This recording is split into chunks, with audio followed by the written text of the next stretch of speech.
Hello everyone and welcome back to the channel. So in today's video, I'll be teaching you guys how to add a tracking number to your sold items or shipped items over at Depop from scratch. So without further ado, let's dive right in. So to actually do this is quite simple, and what you guys would need to do first is you want to make sure that you're logged into your Depop account as an administrator.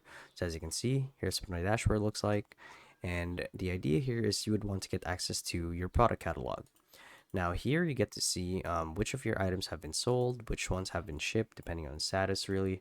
So the idea is you would want to select the shipping label for, or rather you'd want to click on the shipping label for the item that you want to change the settings to or add a tracking number to, and it would look a little something like this.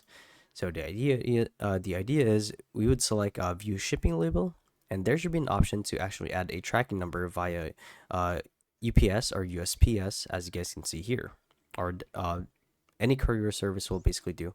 And once you've made your selection, you basically let the website randomly generate a tracking number for it, as you can see here, or you can enter a manual one yourself and hit confirm, and that should be it. So yeah, that's a video. So hopefully it helped you guys out, and if it did, be sure to let us know down in the comment section below. And if you guys want to see more videos like these, be sure to let us know down in the comment section, as we upload tech guides like these daily, and so be sure to subscribe. So yeah, thank you all for watching, and we'll see you in the next one. Bye bye.